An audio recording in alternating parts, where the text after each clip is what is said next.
बड़ी खबर इस वक्त आपको बता दें, बिहार के पहले चरण की वोटिंग जारी है। 18 जिलों की 121 सीटों पर मतदान इस वक्त हो रहा है। सुबह 7 बजे से शाम 6 बजे तक वोटिंग होगी। संवेदनशील इलाकों में शाम 5 बजे तक वोटिंग होगी। करीब करीब 3.25 करोड़ मतदाता आज अपने मताधिकार का इस्तेमाल करेंगे। 1314 उम्मीदवारों की किस्मत ईवीएम में बंद होगी। बिहार सरकार के 16 मंत्रियों की किस्मत भी इसी चरण में दांव पर है। पहले फेज में तेजस्वी यादव, सम्राट चौधरी, खेसारी लाल चुनावी मैदान में हैं। मैथिली ठाकुर भी इसी फेज में किस्मत आजमा रही हैं। विजय सिन्हा, मंगल पांडे की किस्मत भी दांव पर है। ये बड़े चेहरे हैं, चाहे महागठबंधन की ओर से कहिए या एनडीए की ओर से, दोनों ही ओर से कई बड़े चेहरे जिनकी किस्मत दांव पर है। आज उनकी अग्नि परीक्षा है। जनता किन मुद्दों पर किसको चुनती है, ये देखना होगा। किस्मत ईवीएम में लॉक हो जाएगी। हालांकि नतीजे क्या रहेंगे 14 नवंबर को सामने आएंगे, लेकिन ये जरूर है कि पहले चरण का मतदान ये तय करेगा कि बिहार की सत्ता की दिशा किस ओर मुड़ने वाली है।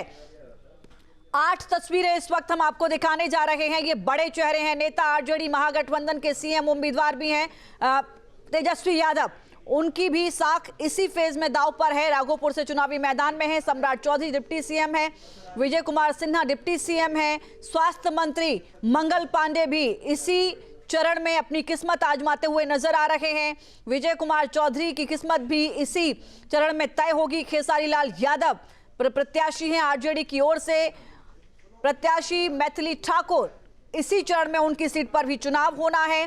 तेज प्रताप यादव लालू यादव के बेटे हैं। अपनी नई पार्टी बनाकर चुनावी मैदान में हैं। जनशक्ति पार्टी के साथ अब वो आगे बढ़ते हुए नजर आ रहे हैं। इनकी भी राजनीतिक भविष्य क्या होगा, ये इसी चरण में इनकी सीट से तय हो जाएगा।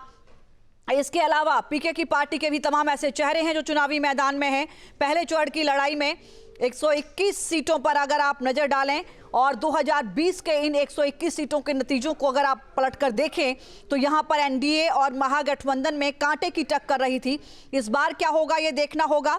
2020 में इन 121 सीटों पर अगर आप देखें तो 61 सीटों पर महागठबंधन को जीत मिली थी और 59 सीटों पर एनडीए थी। एलजेपी चूंकि यहां पर अकेली लड़ी थी 2020 में, तो 1 सीट मिली थी। इस बार एलजेपी भी एनडीए का हिस्सा है। क्या समीकरण बनते हैं ये देखना होगा। पहले चरण में 121 सीटों पर आरजेडी और जेडीयू के सर्वाधिक सीटें दांव पर लगी हुई हैं।